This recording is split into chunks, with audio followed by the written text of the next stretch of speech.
سال 1978. خوزه تنها 16 سالشه. اون با خانواده‌اش توی یک مزرعه بزرگ نزدیک ارلی مارت در منطقه تولری کانتی کالیفرنیا زندگی میکنه. جای قشنگیه که دور تا دورشو باغ‌های انگور کالیفرنیا گرفته. یک روز خواهرش سیسیلیا ازش یه درخواستی داره. She went and told me, "Hey bro, can you take me to India to meet this guy?" I said, "Sure, sister, why not?" And I took my sister to this little house to find her super friend. Well, I didn't feel comfortable going inside with her. Okay, months passed by and she never came home. First they found her car and then they found her body. خوزه آخرین کسی بود که سیسیلیا رو زنده دید. اما وقتی رفت که به عنوان شاهد شهادت بده، I didn't want to give the full explanation because I want to get them. I didn't want the cops to find them. I want to find them myself. We went to this little house. We broke in there and we found one. I shot him. بعدش رفت و 2 نفر دیگه رو هم که توی اون خونه بودن با گلوله کشت. یک قتل سگانه بیرحمانه. اون هم در سن 16 سالگی. در دهه‌های بعد خوزه بیش از 30 نفر رو میکشه. چیزی که با یک انتقام جویی در دوران نوجوانی شروع شد به یکی از بیرحم‌ترین آدمکش‌های حرفه‌ای برای کارتل‌های مواد مخدر مکزیک ختم میشه. قربانیاش تو سراسر آمریکا پخش هستن و همچنین تو زادگاه شهر تولاری. اون جان پیر و جوون، قاچاقچی و کارگر مزرعه پدرها و شوهرها رو میگیره. بیش از 30 سال طول میکشه تا پلیس از 3 ایالت مختلف بتونه مچشو بگیره. این داستان خوزه مانوئل مارتینزه، ملقب به ال مانو نگرا، دست سیاه، یکی از مرگبارترین آدمکش‌های تاریخ آمریکا.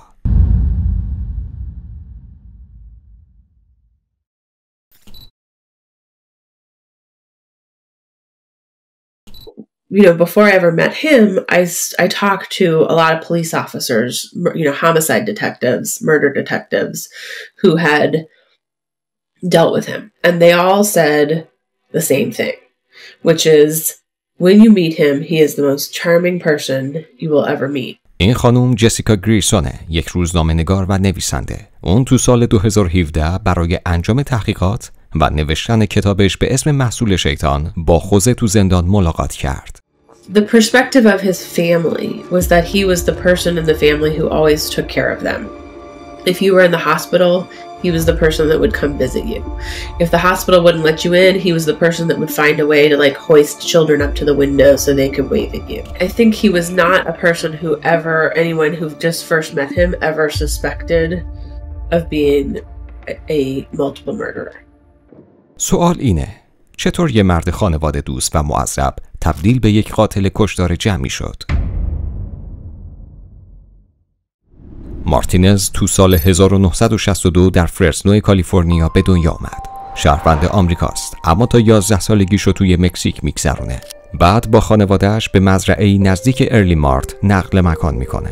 در اون زمان تولاری فقیرترین منطقه کالیفرنیا بود.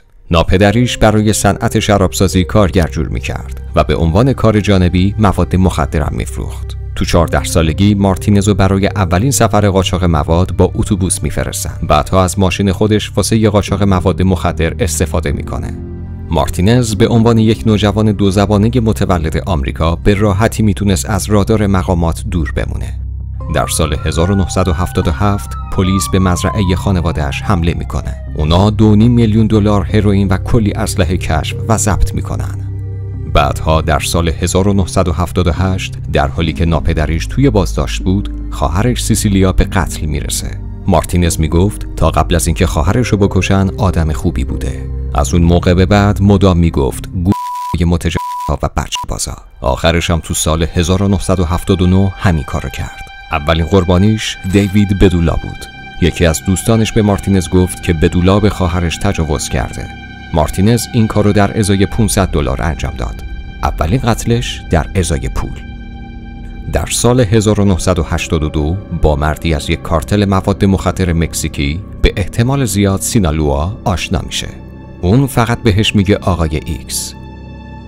Mr. X was involved in the moving of large amounts of narcotics, drugs from Mexico through California and to points beyond. And Mr. X, gave Mr. Martinez numerous jobs killing people. همه کارهای آقای ایکس مستقیم به قتل مربوط نمیشد. بیشتر اوقات وظیفه مارتینز جمع‌آوری بدهی از قاچاقچی‌های خرده پا بود. مأموریت‌هاش را از طریق تماس تلفنی یا جلسات حضوری کوتاه دریافت می‌کرد. A lot of it is sold on spec. I give you the drugs, you sell the drugs, you give some of the money back to me. Right? But if you take the drugs and you don't give the money back to me, we have a problem. Then Jose Martinez would go and collect that money. مارتینز چند باری به زندان افتاد. مثلا در سال 1990 به خاطر فعالیتاش در زمینه حمل مواد. اما هیچ وقت به خاطر قتلاش متهم نشد. این عجیبه، چون اسمش در چندین پرونده قتل ظاهر شده بود. حتی پرونده هایی که به سال 1979 برمیگشت.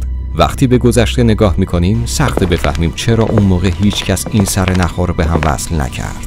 سالها طول میکشه و قربانیان زیادی کشته میشن تا بالاخره کسی رد مارتینز رو بگیره.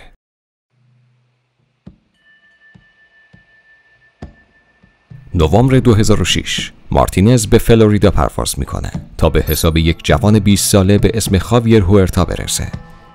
خاویر متهم به دزدیدن 10 کیلوگرم کوکائین به ارزش $170,000 بود. مارتینز چند روزی هوئرتا رو زیر نظر میگیره و بعد تصمیم میگیره ضربه رو بزنه. I called Javier Huerta. He told me that you're a Missouri worker and I want you to come so you can give me an estimate price for my house. They got in. I locked the door.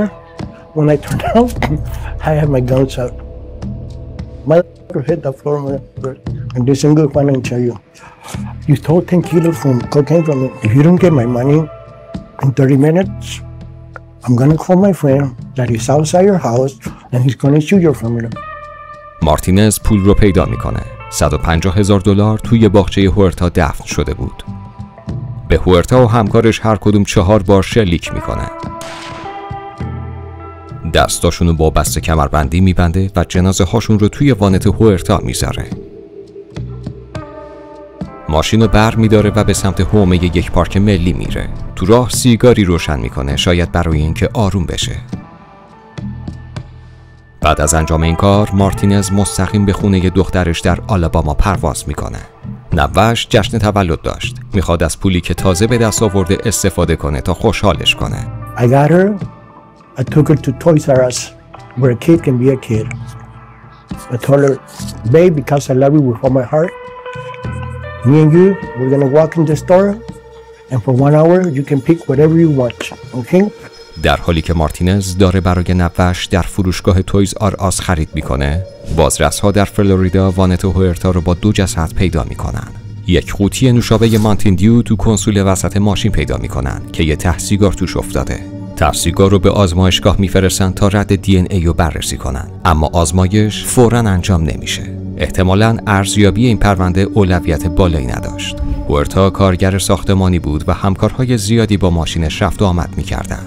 بنابراین بازرس‌ها امید زیادی به پیدا کردن سرنخ نداشتن. در واقع نتایج تا سالها بعد به دستشون نمیرسه. مارتینز از محکومیت برای قتل هوئرتا قصر در میره، حداقل فعلا. در سال 2009 مارتینز مردی به اسم خواکین باراگان رو در ارلی مارت در ازای $8,000 میکشه. اون از یه زن به عنوان تومه استفاده کرد. اون زن از باراگان مواد خرید و وقتی قرار ملاقات تنظیم شد با مارتینز تماس گرفت. 3 روز بعد جسد باراگان زیر یک پتو پیدا میشه، در حالی که دستاش با بسته کمربندی بسته شده. پلیس از افراد زیادی در ارلی مارت در مورد این قتل بازجویی کرد. اونا فهمیدن که باراگان میدونسته که یک قاتل قراردادی معروف به المانو نگرا یا همون دست سیاه دنبالشه. یک زن به بازرس‌ها میگه که مارتینز سعی کرده بوده استخدامش کنه تا باراگان رو به یک مکان دور افتاده بکشونه. بقیه هم میگن که المانو نگرا در واقع لقب مارتینزه. بازرس‌ها مدرک کافی علیهش نداشتن، اما باز هم تصمیم گرفتن یه حرکتی بزنن. مارتینز رو به جرم نقض شرایط آزادی مشروط دستگیر میکنن. اما وقتی در خونش رو میزنن، اون سری گوشیشو چنگ میزنه، سیم کارتو در میاره و قورتش میده. هیچ چیز دیگه اونجا نیست که بتونه مجرمش کنه. وقتی پلیس از مارتینز بازجویی میکنه ادعا میکنه که همه در ارلی مارت دروغ میگن و اون باراگان رو نکشته. به هر حال به خاطر نقض شرایط آزادی مشروطش به زندان میفرستنش. وقتی مارتینز حدود 6 ماه بعد از زندان آزاد میشه، مستقیما میره به بخش جرایم خشن اداره کلانتری تولاری. اون میخواد ماشین شوی سابرین سفیدشو که پلیس توقیف کرده بود پس بگیره. مارتینز موافقت میکنه که در عوض به چند تا سوال پلیس جواب بده. اون اشاره میکنه که برای یک کارتل مواد مخدر مکزیکی از گوادالاهارا پول جمع میکنه و همچنین ادعا میکنه که میدونه باراگان به خاطر بدهی کشته نشده، بلکه به خاطر این بوده که آدم فروش بوده. بازرس‌ها مشکوک میشن. پیشنهاد تست دروغ سنج میدن. این تست‌ها از نظر فنی روش‌های معتبری برای تشخیص دروغ نیستن، اما پلیس اغلب ازشون در تحقیقات استفاده میکنه. مارتینز قبول میکنه. چندین بار ازش پرسیده میشه که آیا میدونی کی باراگان رو کشته؟ مارتینز البته انکار میکنه که خودشون رو کشته. پاسخهای دستگاه دروغ سنج به جوابهای مارتینز واضحه. نشانه‌های فریبکاری مشاهده میشود. با این حال دست بازرس‌ها بسته است. بدون مدرک واضح یا اعتراف نمیتونن مارتینز رو گیر بندازن. در نهایت دست سیاه یک بار دیگه از چنگشون فرار میکنه. ترسیگار هنوز در آزمایشگاهه. پلیس فلوریدا پرونده های دیگه‌ای برای رسیدگی داره و اون جنازه های توی وانت رو فراموش کرده. به نظر میرسه مارتینز میتونه تا ابد به کارش ادامه بده. اما بعد اتفاقی تو آلاباما میفته. اوایل سال 2013، 35 سال بعد از قتل خواهر مارتینز، 33 سال بعد از اینکه دیوید بدولا رو برای $500 کشت، مارتینز حالا 51 سالشه. دوباره برای دیدن دخترش به آلاباما رفته. وقت زیادی رو با نوه‌هاش میگذرونه. از مدرسه برشون میگردونه خونه، لباس پرنسس های دیزنی تنشون میکنه و باهاشون جشن میگیره. دخترش میدونه که اون یک خلافکاره، اما فکر میکنه فقط یک قاچاقچیه که کمک میکنه مردم از مرز رد کنه و وارد آمریکا کنه. وقتی خونه دخترشه، مارتینز یه فکری به سرش میزنه. میفهمه که یکی از دوستای پارتنر دخترش برای وصول یه بدهی به کمک نیاز داره. اون کمکش میکنه، اما در واقعیت فقط میخواد از این دوست کمی در مورد پارتنر دخترش، هایمه رومرو، اطلاعات بگیره. اینکه آیا آدم خوبیه؟ مارتینز با دوستی به اسم خوزه روئیز ملاقات میکنه. توی ماشین مارتینز از روئیز در مورد پارتنر دخترش میپرسه. روئیز میگه رومرو آدم خوبیه، اما بعد شروع میکنه به دوست دخترش، یعنی دختر مارتینز، فحش دادن و میگه مادر افتضاحیه. اون متوجه نیست که این دختر مارتینزه. خب شاید فکر کنید مارتینز تصمیم میگیره ببخشتش، با درک اینکه همه ما انسانیم و میتونیم اشتباه کنیم. نه، در عوض مارتینز تصمیم میگیره که خوزه روئیز باید بمیره. اما نه همین الان. مردم اونا رو با هم دیدن، پس فعلا به کالیفرنیا برمیگرده و به روئیز اجازه میده چند هفته دیگه روی زمین زندگی کنه. در 4 مارس 2013 مارتینز برمیگرده. با رومرو و روئیز میره یه گشتی بزنه. در یک پارک ملی دور افتاده توقف میکنن تا کمی استراحت کنن. مارتینز اسلحه‌ای بیرون میاره و به سمت روئیز نشونه میگیره و میگه زنی که بهش توهین کردی دختر منه، حق داده، و 2 بار به سر شلیک میکنه. برمیگرده توی ماشین و به رومرو شوکه شده میگه رانندگی کنه و بهتره دهنشو ببنده. پلیس به سرعت جسد روئیزو پیدا میکنه و یک رسید خرید از فروشگاه والمارت پیشش پیدا میکنه. دوربین‌های مداربسته رو بررسی میکنن و همراه روئیز رو شناسایی میکنن. اون رومروه. دستگیر میشه و مظنون به قتل شناخته میشه. کمی بعد مارتینز با پلیس تماس میگیره. برای رومرو شاهد میاره و ادعا میکنه که در زمان قتل با هم بودن، اما پلیس حرفشو باور نمیکنه و رومرو در بازداشت میمونه. 1 ماه بعد مارتینز داره پسرشو در ارلی مارت ملاقات میکنه. نگهبان پلیس شروع میکنه به کوبیدن در. مارتینز مطمئنه که به خاطر اون اومدن. حتما رومرو حرف زده. از خونه فرار میکنه و یک معاون کلانتر به اسم کریستال درینگتون تعقیبش میکنه. در واقعیت مارتینز چیزی برای ترسیدن نداشت. افسر پلیس هیچی در مورد قتل در آلاباما نمیدونست. اومده بود پسر مارتینز رو ببینه، چون داشت روی یک سری سرقت تحقیق میکرد و امیدوار بود پسرش کمک کنه. اون مارتینز رو دستگیر میکنه و به ایستگاه میاره. یکی از همکارا تو گوش درینگتون زمزمه میکنه که مردی که آورده المانو نگراست، که گفته میشه یک قاتل قراردادی و مسئول چندین قتل در منطقه است. they could arrest Jose Martinez and hold him for being a felon in possession of a gun. And instead, he convinced them to let him go. And he offered to get them, get bad guns off the street. We have a lot of guns everywhere. Many of them are legal and many of them are illegal. And so the police were interested in kind of getting illegal guns, and Jose Martinez assisted them with this. They thought it was because he didn't want to get locked up. That may be true, but I think it's also because he kind of wanted to keep tabs on, he knew he'd committed this murder in Alabama. He knew he had all these other murders, and he kind of wanted to keep an eye on, did they suspect him? همونطور که مارتینز در کالیفرنیا با پلیس همکاری میکنه، یک پرونده حل نشده در فلوریدا باز میشه. پرونده سال 2006، قتل خاویر هوئرتا. بازرس‌ها بالاخره گزارش آزمایشگاهو در مورد ته سیگاری که سالها پیش در قوطی مانتین دیو پیدا کرده بودند دریافت میکنن. به نتیجه رسیدن. دی ان ای متعلق به مردیه که قبلا در زندان بوده. خوزه مانوئل مارتینز. کارآگاهی به اسم تی جی واتس پرونده قتل رو به عهده میگیره. توی این مرحله مارتینز هنوز مظنون اصلیشون نیست، اما واتس گیج شده که چرا ته سیگار یک کالیفرنیایی باید انقدر دور در فلوریدا پیدا بشه. با یک بازرس در کالیفرنیا تماس میگیره که داستان مارتینز رو براش تعریف میکنه. این که میشناسنش، این که داره بهشون در جمع‌آوری سلاح‌های غیرقانونی کمک میکنه و این که در چندین تحقیقات قتل نقش داره، اما نمیتونن چیزی علیهش ثابت کنن. اما بعد بازرس کالیفرنیا یک جزئیات کوچیک اما حیاتی رو به واتس میگه. در بسیاری از این قتل‌ها از بست‌های کمربندی استفاده شده. واتس کنجکاو میشه. اونم چند تا پرونده قتل حل نشده روی میزش داشت که توشون از بسته کمربندی استفاده شده. شک قوی داره که شاید مارتینز همون کسی باشه که دنبالشه. اون مثل همکاراش در کالیفرنیا به مارتینز به چشم یک خبرچین مفید نگاه نمیکنه. واتس معتقد مارتینز ممکنه فقط یک قاتل باشه، پس اونو به شدت تحت نظر قرار میده. در همین حال هایم رومرو هنوز در زندان آلاباما زندانیه و با اتهامات مربوط به قتل دوستش خوزه روئیز روبروه. از پدرزنش وحشت داره، بیرحمیش از نزدیک دیده، اما نمیتونه به زندان بره. یک دختر و زندگی در خونه داره. پس مرد مسئول کارآگاه مکورتر رو صدا میزنه و حرف میزنه. در 17 می بازرس‌ها بالاخره حکم بازداشت مارتینز رو به اتهام قتل صادر میکنن. وقتی مارتینز از سفر مکزیک به آمریکا برمیگرده، در آریزونا دستگیر میشه. میفهمه که حکم بازداشتی به اتهام قتل براش صادر شده. تنها سوالش اینه که حکم از کجا صادر شده. مکورتر اولین کسیه که خبر دستگیری مارتینز در مرز رو میشنوه. فوراً به سمت آریزونا حرکت میکنه تا شخصاً اونو برگردونه.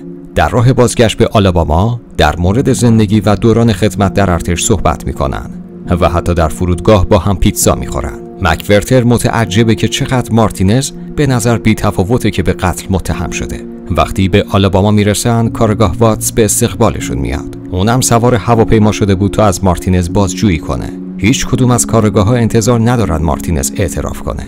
مدتی در زندان بمونه و بعد در یک تماس تلفنی از داخل زندان اشتباهی مرتکب بشه. در بهترین حالت شاید مارتینز اعتراف کنه که در صحنه جرم بوده، اما سعی کنه همه چیزو گردن رومرو بندازه. اما اوضاع جور دیگه‌ای پیش میره. مارتینز تقریباً بلافاصله به کشتن روئیز اعتراف میکنه. به پرونده قتل در فلوریدا هم اعتراف میکنه. توضیحات دقیقی از صحنه‌های جرم، تعداد گلوله‌های استفاده شده میده و میگه اگه من این کارو انجام نمیدادم یکی دیگه انجامش میداد. اما قضیه به همینجا ختم نمیشه. مارتینز بعد درخواست میکنه کریستال درینگتون، معاون کلانتر از تولاری رو ببینه. وقتی اون به آلاباما میرسه، مارتینز با اعترافاتش همه رو شوکه میکنه. اینکه اون یک قاتل قراردادیه و افراد زیادی رو کشته. یکی یکی به قتل اعتراف میکنه. به بیش از 35 قتل اعتراف میکنه. Shot him in the hand. In fact, 22. Took my gun and I shot him in the leg. I even killed his brother. It was a long list. I mean, Crystal Darrington said that she was just like frantically texting her bosses like, oh my god, another one, and then like I think the next day he's like, oh my gosh, I have another one.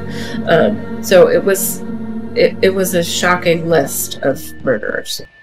به بیش از 35 قتل اعتراف میکنه. امروز تصور میشه که بیش از 40 تا بوده. And tried to make sure it was true. And ultimately they decided that they believed it.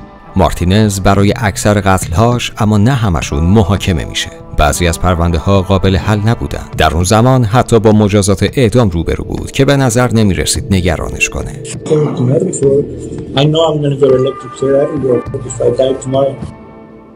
در نهایت مارتینز در آلاباما برای قتل روئیز به 50 سال زندان، در کالیفرنیا برای 9 قتل به حبس ابد بدون امکان آزادی مشروط و در فلوریدا به 2 حبس ابد متوالی محکوم شد. مارتینز کار رو برای پلیس آسون نکرده بود.